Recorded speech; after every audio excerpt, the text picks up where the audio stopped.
జగన్ టైంలో నకిలీ లిక్కర్ ఎక్కడైనా పట్టుకున్నారా? లేదా లిక్కర్ తాగి చనిపోతే వీళ్ళు వదిలిపెట్టేవాళ్ళ? జంగారెడ్డిగూడెం దగ్గర చనిపోయినటువంటిది లిక్కర్ కారణంగానే అంటే వదిలిపెట్టలేదు కదా! పుంకాను పుంకాలు స్టోరీలు రాసుకొచ్చారు కదా! తర్వాత వీళ్ళు ఎంక్వైరీలు కూడా వేయించారు కదా!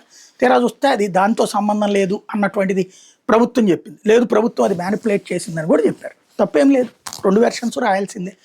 అదే సందర్భంలో అప్పుడు పుంకాను పుంకాను కథనాలు రాశారు. అప్పుడు ఏ కల్తీ లెక్కరో దొరకలేదు. ఎందుకంటే షాపులన్నీ మనం వెతికినయే. ప్రతి చోట చిన్న తేడా వచ్చినా సరే జగన్‌ని వెంటాడి వేటాడటానికి అరడజను మీడియా అర్ధరాత్రి దాకా కూడా నిద్ర మేలుకొని మరీ చూసేది.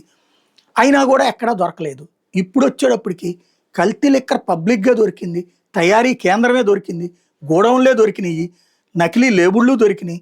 ఇంత పెద్ద ఇన్సిడెంట్ జరిగితే దీని మీద వార్త రాయడం తప్పట. దీని గురించి జగన్ మాట్లాడడం తప్పట. అతనికి మాట్లాడే అర్హత లేదంట. అతని టైంలో అది జరిగింది, ఇది జరిగింది అనేది సాధారణంగా అది రాజకీయ పార్టీ నేతలు, ప్రత్యర్థి పార్టీ నేతలు మాట్లాడతారు. తెలుగుదేశం మాట్లాడడం తప్పలేదు. బీజేపీ మాట్లాడడంలో తప్పలేదు. జనసేన మాట్లాడడంలో తప్పలేదు. అవసరమైతే షర్మిల మాట్లాడడంలో కూడా తప్పలేదు. ఎందుకది రాజకీయ రైవలరీ, రాజకీయంగా వాళ్ళు మాట్లాడుకుంటారు. కానీ ఓ పత్రికా ప్రమాణాలు వదిలేసి నీచ జర్నలిజాన్ని కేర్ ఆఫ్ అడ్రస్గా పెట్టుకుని మేము ఏది మాట్లాడినా సరే ఎంత నీచంగానైనా సమర్థించుకొస్తాం, మాకు నచ్చిన వాళ్ళని నెత్తినేసుకొస్తాం, మాకు నచ్చని వాళ్ళని దొంగల్ని చేస్తాం అనేటటువంటి నీచమైనటువంటి జర్నలిజం చేసేటటువంటి జ్యోతి చివరికి ఈనాడు కంటే కూడా దిగజారిపోయి రాస్తున్నటువంటి పరిస్థితి కనబడుతుంది. మకిలీ చరిత్ర మరిచి అంటూ నకిలీ మద్యంపై జగన్ రాజకీయం అంటూ రాసుకొచ్చింది. వీళ్ళ ఆ నీచత్వం అయితే ఎప్పటికీ పోదనుకుంటా.